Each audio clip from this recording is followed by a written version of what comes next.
गिट्स रोग। दोस्तों, जब आप देखते हैं कि बकरी के अंदर जब गोल गोल घूमने जैसी समस्याएं उत्पन्न हो जाती है, बकरी अचानक राउंड मारने लगती है दोस्तों, तो आप समझ लें कि गिट्स रोग हो चुका है आपके जानवरों को। दोस्तों, अब आप कैसे पहचानेंगे कि बकरी जो आपकी राउंड मार रही है तो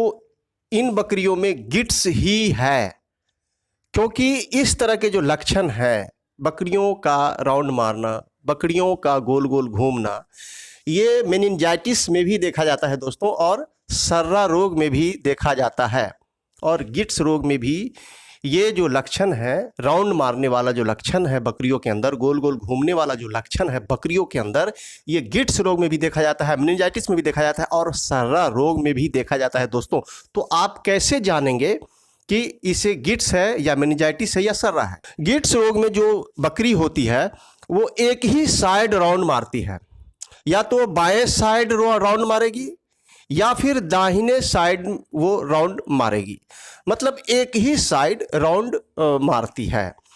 अब आइए दोस्तों जानते हैं कि गिट्स रोग के कारण क्या हैं। जब आप कारण समझ जाएंगे तो उसकी पहचान आप आसानी से कर सकते हैं दोस्तों। गिट्स रोग होने के जो कारण है वो है टेप वर्म। टेप वर्म की वजह से, यानी फीता कृमि की वजह से ये जो गिट्स रोग है ये आता है दोस्तों बकरियों के अंदर। दोस्तों, जब ये जो टेप वर्म है, फीता कृमि, जब बकरी के पेट में पड़ा रहता है तो वो कोई ऐसा वैसा तकलीफ नहीं देता है, लेकिन जब यही टेप वर्म, ये जो परजीवी है, ये ब्लड में मिलकर जब ये मस्तिष्क और सींग, यानी बकरियों को दो सींग होता है, एक दाहिने साइड एक बाएं साइड, किसी एक साइड सींग और मस्तिष्क झिल्ली के बीच में जब ये परजीवी अपना घर बना लेते हैं, मतलब सींग और मस्तिष्क झिल्ली के बीच में एक थैली नुमा ये अपना घर बना लेते हैं और ये बकरियों में तकलीफ देने लगते हैं, तो बकरी जो है वो चिल्लाने लगती है, सर में बहुत तेज़ दर्द आता है, और जिस वजह कर वो गोल गोल घूमने लगती है, एक साइड राउंड मारेगी। मतलब जिस साइड के सींग में वो अपना घर बनाएंगे, सींग के नीचे, ऊपर से आपको नहीं दिखेगा, मतलब सींग के अंदर मस्तिष्क झिल्ली और सींग के बीच वाले हिस्से में वो थैली होती है दोस्तों, जो आपको ऊपर से नहीं दिखेगा।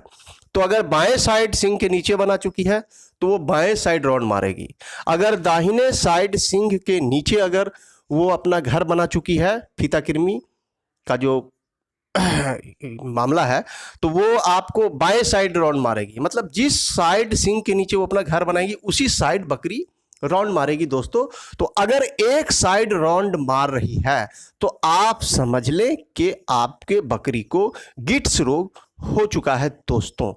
अब आइए जानते हैं कि फीता कृमि यानी टेप वर्म, इसका जो जीवन चक्र क्या है दोस्तों। एक्चुअल होता क्या है कि ये जो फीता कृमि है, टेप वर्म है, ये कुत्ते के पेट में पाया जाता है, ये कुत्ते के पेट में पड़ा रहता है और कुत्ते को कोई तकलीफ नहीं देता है। लेकिन जब यही कुत्ता पोटी करता है किसी जगह पर और बारिश का महीना हो, तो वो पोटी पानी में जब मिल जाता है या पत्ते के पर चला जाता है और बकरियां उस रास्ते से जब गुजरती है तो वो पानी पी लेती है जिसमें कुत्ता का पोटी होता है, या कोई ऐसा घास चर लेती है जिस पर कुत्ता का पोटी लगा होता है, तो फिर वो जो फीता कृमि है, टेप वर्म है, वो कुत्ते के पोटी से घास पे जाता है या पानी में मिलता है, और फिर वो पानी और घास जब भोजन के रूप में सेवन करते हैं बकरी, तो उसके पेट में वो फीता कृमि चला जाता है, और वो फीता कृमि जब बकरी के पेट में जाता है तो वो पड़ा रहता है। लेकिन जब वही फीता कृमि ब्लड में मिल जाता है और ब्लड के माध्यम से जब मस्तिष्क तक पहुंचता है वो फीता कृमि, तो फिर आपके सामने गिट्स रोग जैसी समस्या आ जाती है दोस्तों। आपकी बकरी अचानक चिल्लाने लगती है, आपकी बकरी गोल गोल घूमने लगती है, तो आप समझ लें कि आपके बकरियों में गिट्स नामक रोग आ चुका है दोस्तों।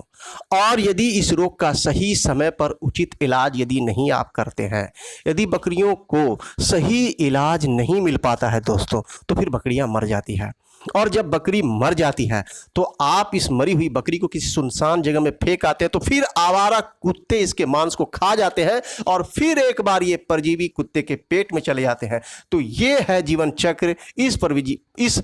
परजीवी का दोस्तों। तो ये जो फीता कृमि परजीवी हैं, ये जो टेप वर्म परजीवी हैं, इसी जीवन चक्र के माध्यम से कुत्ते से बकरी में आते जाते रहते हैं दोस्तों। ईड्स रोग की दवा होम्योपैथ में खोजना ढूंढना बहुत ही मुश्किल काम है दोस्तों, लेकिन फीता कृमि के लिए, टेप वर्म के लिए फिलिस्कस मस नाम की जो दवा है, ये बहुत ही उम्दा दवा है, बहुत ही बेहतरीन दवा है दोस्तों। फिलिस्कस मस मदर टिंचर में आप लें। फिलिस्कस मस 10 बूंद आधे कप पानी में डालकर सुबह, 10 बूंद आधे कप पानी में डालकर दोपहर और 10 बूंद आधे कप पानी में डालकर शाम 3 बार दे दोस्तों। फिलिस्कस मस क्यों मदर टिंचर अगर आप 1 महीने तक अपने बकरियों को देंगे दोस्तों, तो बकरियों के पेट में पल रही फीता कृमि, टेप वर्म समूल नष्ट हो जाएगा दोस्तों, ये मेरी गारंटी है। क्योंकि फिलिस्कस मस फीता कृमि की बहुत ही अच्छी दवा है दोस्तों। समय रहते अगर आप फीता कृमि को नष्ट कर देते हैं, बकरियों के पेट में पल रही फीता कृमि समय रहते यदि नष्ट हो जाती है, तो फिर गिट्स जैसी समस्या, बकरियों में चिल्लाने जैसी समस्या, बकरियों में गोल गोल घूमने जैसी समस्या नहीं आएगी दोस्तों।